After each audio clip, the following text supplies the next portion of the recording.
To ஒரு channel. இந்த வீடியோவில் என்ன பார்க்க போகிறோம் அப்படின்னா, இமேஜஸ் வந்து எப்படி பிடிஎஃபாக கன்வெர்ட் பண்ணலாம், அதுவும் நமக்கு தேவையான எம்பி சைஸுக்கு எப்படி கன்வெர்ட் பண்ணலாம் அப்படிங்கிறத பார்க்க போகிறோம். இப்போது ஸ்கூல் இல்லைனா காலேஜ் படிக்கிற ஸ்டூடெண்ட்ஸுக்கு வந்து வீட்டில் இருந்தே அசைன்மெண்ட் இல்லை எக்ஸாம் எழுதி அதை ஃபோட்டோ எடுத்து பிடிஎஃபாக கன்வெர்ட் பண்ணி அப்லோட் பண்ண சொல்கிறாங்க. இப்படி இருக்கும்போது நிறைய பேர் நிறைய ஆப்ஸ் வந்து யூஸ் பண்ணுறாங்க. சில ஆப்பில் பார்த்தீங்கன்னா வந்து குவாலிட்டி நல்லா இருக்காது, சில ஆப்பில் வந்து வாட்டர் மார்க் வந்து ஷோ ஆகும். ஆனால் நம்ம இந்த வீடியோவில் பார்க்கக்கூடிய ஆப் வந்து குவாலிட்டியும் நல்லா இருக்கும். அப்புறம் உங்களுக்கு வந்து எந்த ஃபைல் சைஸ் தேவையோ அந்த ஃபைல் சைஸுக்கும் உங்களுக்கு கன்வெர்ட் பண்ணிக்கலாம். இப்போ வீடியோக்குள்ளாடிக்கு போகிறதுக்கு முன்னாடி நம்ம சேனலை இது வரைக்கும் சப்ஸ்கிரைப் பண்ணல அப்படின்னா சப்ஸ்கிரைப் பண்ணிக்கோங்க. ஓகே, இப்போது ப்ளே ஸ்டோர் ஓப்பன் பண்ணிவிட்டு அதில் பிடிஎஃப் ஸ்கேனர் அப்படின்னு டைப் பண்ணிக்கோங்க. இப்படி டைப் பண்ணி என்ட்ரு கொடுக்கும்போது உங்களுக்கு நிறைய ஆப் வந்து ஷோ ஆகும்.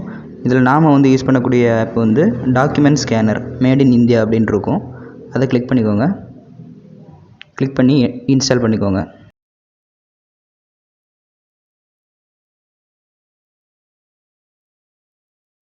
ஓகே, இப்போ இன்ஸ்டால் ஆகிடுச்சு. ஓப்பன் பண்ணிடலாம். ஓகே, ஓப்பன் பண்ணோடனே ஒரு இன்ட்ரோ மாதிரி கொடுத்துருக்காங்க. இதை அப்படியே ஸ்கிப் பண்ணிடுங்க.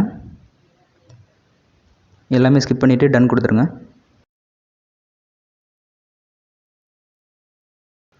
இப்போ வந்து ஃப்ரண்ட்டில் பார்த்தீங்கன்னா வந்து கீழே ஒரு கேமரா ஐக்கான் கொடுத்துருப்பாங்க, அப்புறம் வந்து கேலரி ஐக்கானும் கொடுத்துருப்பாங்க. இதில் நீங்கள் ஆல்ரெடி ஃபோட்டோ எடுத்து வச்சிட்டிங்க அப்படின்னா கேலரி ஐக்கான் யூஸ் பண்ணி அந்த ஃபோட்டோஸை செலக்ட் பண்ணி கன்வெர்ட் பண்ணிக்கலாம். இல்லை இனிமேல் தான் நீங்கள் ஃபோட்டோ எடுக்க போகிறீங்க அப்படின்னா கேமரா ஐக்கானை ப்ரெஸ் பண்ணிக்கோங்க. அதை கிளிக் பண்ணோடனே உங்களுக்கு வந்து கேமரா ஓப்பன் ஆகும். இதில் கொஞ்சம் பெர்மிஷன்ஸ் கேட்பாங்க, அந்த பெர்மிஷன்ஸ்க்கு வந்து அலோவ் கொடுத்துருங்க. அதுக்கப்புறமா ஒரு இன்ஸ்ட்ரக்ஷன் கொடுத்துருக்காங்க. ஓகே, அதையும் ரீட் பண்ணிவிட்டு க்ளோஸ் பண்ணிடுங்க. இப்போ வந்து உங்களுக்கு எந்த பேஜ் வந்து ஸ்கேன் பண்ணணுமோ அந்த பேஜை வந்து கரெக்டாக மொபைலில் வந்து ஸ்ட்ரைட்டாக வச்சு ஃபோட்டோ எடுத்துருங்க. ஃபோட்டோ எடுக்கும்போது ஷேடோ வராமல் பார்த்துக்கோங்க. இதில் வந்து நீங்கள் இந்த பேஜை வந்து கேப்சர் பண்ண உடனே இந்த மாதிரி வந்து உங்களுக்கு ஓப்பன் ஆகும். இதில் வந்து உங்களுக்கு தேவையான அளவுக்கு நீங்கள் கிராப் பண்ணி எடுத்துக்கலாம். இந்த ஃபோட்டோ வந்து ஓகே அப்படின்னா கீழே கண்டினியூ கொடுத்துக்கோங்க. இல்லை அப்படின்னா கீழே வந்து ரீடேக் அப்படின்னு ஒரு ஆப்ஷன் இருக்கும். அதை கிளிக் பண்ணி மறுபடியும் ஃபோட்டோ எடுத்து கண்டினியூ கொடுத்துக்கலாம். அது இல்லாமல் இன்னொன்று வந்து கலரும் வந்து சேஞ்ச் பண்ணிக்கலாம். கீழே பார்த்தீங்க அப்படின்னா கரண்ட் ஃபில்டர் அப்படின்னு ஒன்று இருக்கும், அது பக்கத்தில் கலர் அப்படின்னு ஒன்று இருக்கும். இதை நீங்கள் கிளிக் பண்ணிங்க அப்படின்னா உங்களுக்கு வந்து டிஃப்ரெண்ட் ஃபில்டர்ஸ் போட்டு கலர்ஸ் கூட சேஞ்ச் பண்ணிக்கலாம். இதில் பார்த்தீங்கன்னா ஒரு 5 ஃபில்டர் இருக்குது. ஒரிஜினல் ஒரிஜினல் வந்து நீங்கள் ஒரிஜினலாக எடுத்துருக்கக்கூடிய ஃபோட்டோ, அப்புறம் வந்து கலர் பிளாக் அண்ட் ஒயிட்டில் இருக்குது. இதில் உங்களுக்கு எந்த இது வந்து பிடிச்சிருக்கோ அதை வந்து பார்த்து செலக்ட் பண்ணி ஓகே கொடுத்துருங்க. இப்போ நான் யூஸ் பண்ண வரைக்கும் ஃபஸ்ட்டு கலர் அப்புறம் வந்து ஷார்ப் பிளாக் அப்படின்றது இந்த ரெண்டும் வந்து எனக்கு ஓகே அப்படின்னு தோணுச்சு. ஓகே, அதை இப்போ டிக் பண்ணிவிட்டு நெக்ஸ்ட்டு ஃபோட்டோ நீங்கள் எடுக்கிறதுக்கு ரெடி ஆகலாம். இப்போ இந்த மாதிரி நீங்கள் ஃபோட்டோ எடுக்கும்போது ஃபஸ்ட்டு உங்களுக்கு எந்த பேஜ் வேணுமோ அதை வந்து ஃபஸ்ட்டு ஃபோட்டோ எடுங்க. நெக்ஸ்ட் எடுக்கக்கூடிய ஃபோட்டோஸ் எல்லாம் அடுத்தடுத்த பேஜஸாக வந்துட்டுருக்கும். இப்போ வந்து நான் ஒரு சாம்பிளுக்கு வேண்டி ஒரு 6 பேஜஸ் வந்து எடுத்திருக்கேன். எல்லாம் எடுத்து முடிச்சதுக்கப்புறம் கீழே இருக்கக்கூடிய அந்த டிக் ஐக்கான் வந்து கிளிக் பண்ணிக்கோங்க. இப்போ வந்து எல்லா பேஜ் வந்து இதில் வந்துடும். கீழே வந்து என்னென்னா எடிட் அப்படின்னு ஒரு ஆப்ஷன் இருக்கும். இதில் வந்து நீங்கள் எல்லா பேஜஸும் வந்து ஸ்லைட் பண்ணி பார்த்துட்டு உங்களுக்கு ஏதாவது பேஜஸில் வந்து கலர் சேஞ்ச் பண்ணணுமா இல்லை கிராப் பண்ணணுமா அப்படின்னா அந்த எடிட் ஆப்ஷனை கொடுத்து மறுபடியும் நீங்கள் கலர் சேஞ்ச் பண்ணி இல்லை கிராப் பண்ணி எடுத்துக்கலாம். இதில் வந்து நீங்கள் பேஜஸோட ஆர்டர் கூட சேஞ்ச் பண்ணிக்கலாம். அதாவது தப்பாக ஏதாவது ஆர்டர் வந்துச்சு அப்படின்னா நம்ம அந்த பேஜை செலக்ட் பண்ணி மாற்றி கூட வைக்கலாம்.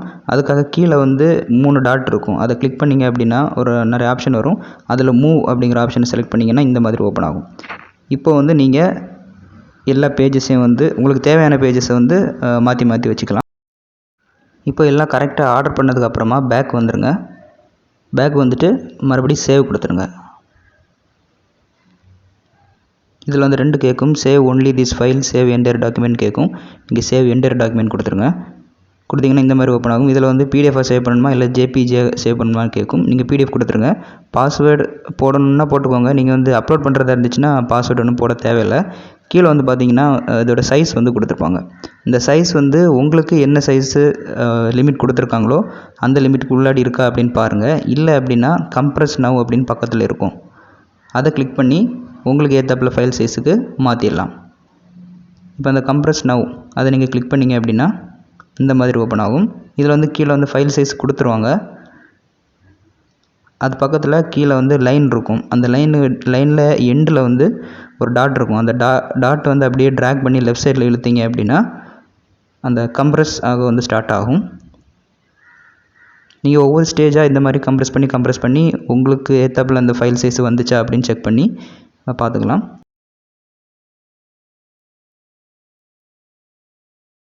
இப்போ நான் வந்து 1 MBக்கு உள்ளாடி கம்ப்ரஸ் பண்ணுறதுக்கு ட்ரை பண்ணிகிட்ருக்கேன். இப்போ 1.36 MB வருது. குவாலிட்டியும் வந்து அடிக்கடி செக் பண்ணி பார்த்துக்கோங்க. ஏன்னா கம்ப்ரஸ் ஆகும்போது குவாலிட்டி சேஞ்ச் ஆகிறதுக்கு வாய்ப்பு இருக்குது. ஓகே, இப்போ வந்து 1 MBக்கு கீழே வந்துச்சு. இப்போ ஒரு தடவை கூட குவாலிட்டி செக் பண்ணி பார்த்துக்கலாம்.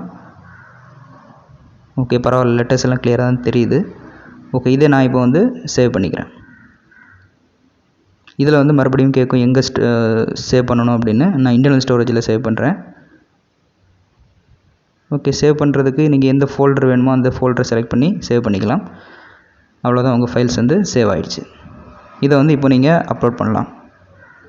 அவ்வளோதான் ஃப்ரெண்ட்ஸ். இந்த வீடியோ பிடிச்சிருந்துன்னா லைக் பண்ணுங்கள், உங்கள் ஃப்ரெண்ட்ஸுக்கு ஷேர் பண்ணுங்கள்.